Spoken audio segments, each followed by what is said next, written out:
Hello दोस्तों।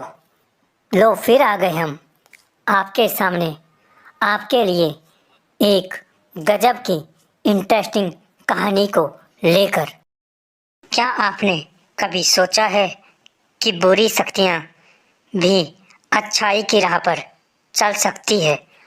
आज हम आपको एक ऐसी कहानी सुनाने जा रहे हैं जो न केवल रहस्य से भरी है बल्कि आपको जीवन की सबसे बड़ी सीख भी देगी।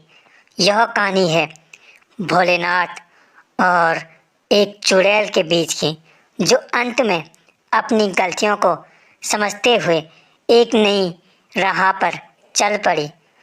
क्या होगा जब एक चुड़ैल, जो गांव में डर का माहौल बना चुकी थी, भोलेनाथ से अपनी शक्ति की मांग करेगी?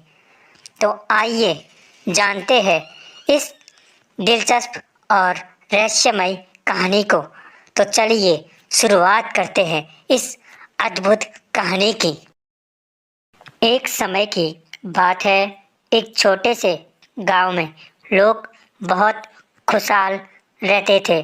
गांव के बाहर एक जंगल था जिसे लोग भूत प्रेतों और चुड़ैल का घर मानते थे।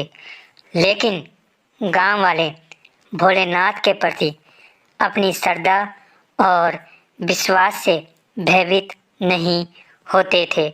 वे जानते थे कि अगर भोलेनाथ की कृपा बनी रहे तो कोई भी बुरी शक्ति उनका कुछ नहीं बिगाड़ सकती।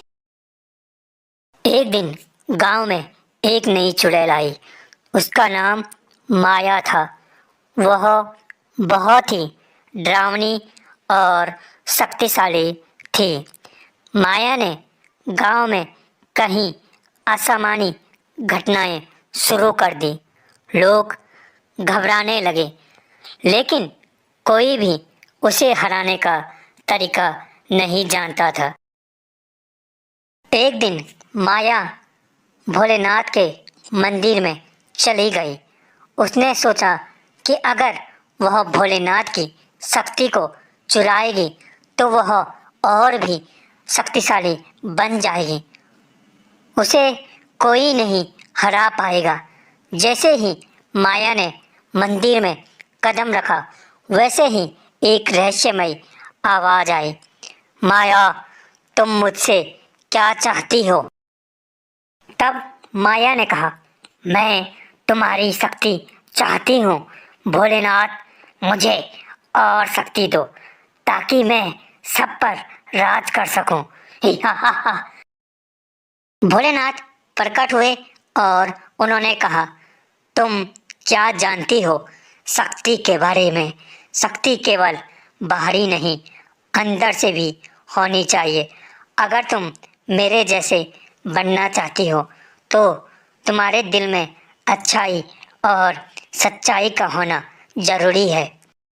माया को समझ में नहीं आया और उसने भोलेनाथ से अपनी शक्ति की मांग जोरदार तरीके से की।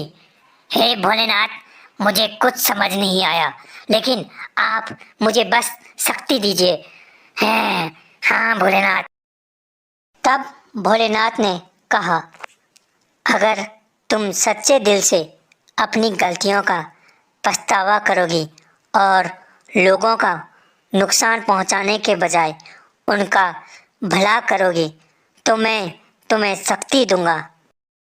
माया ने गुस्से में कहा, तुम मुझे ताकत क्यों नहीं दे सकते?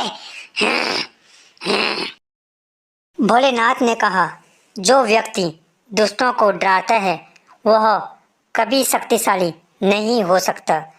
असली शक्ति दूसरों की मदद करने में है, ना कि उन्हें नुकसान पहुंचाने में।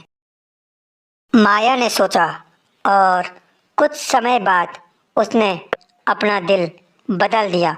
उसने अपने पुराने कर्मों का पछतावा किया और गांव वालों से माफ़ी मांगी।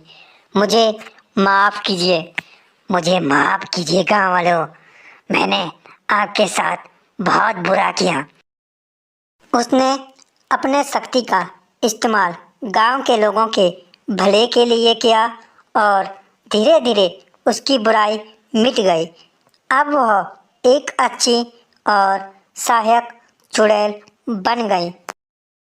गांव वाले हैरान थे कि माया में अचानक इतना बदलाव कैसे आया, लेकिन वे समझ गए कि सचमुच की शक्ति केवल भोलेनाथ के आशीर्वाद से ही मिल सकती है, जब कोई सच्चे दिल से परिवर्तन चाहता है। दोस्तों, इस कहानी से हमें यह सीख मिलता है कि असली शक्ति अच्छाई, सच्चाई और दूसरों की भलाई में छिपी होती है और किसी भी बुराई को ठीक किया जा सकता है अगर दिल में सच्ची नीयत हो। दोस्तों, अगर आपको यह वीडियो अच्छा लगा हो तो लाइक कीजिए और हाँ, अगर आप चैनल पर नए हो तो चैनल को सब्सक्राइब कीजिए। मिलते हैं आपको ऐसे ही अमेजिंग कहानियों के साथ। तब तक के लिए धन्यवाद दोस्तों।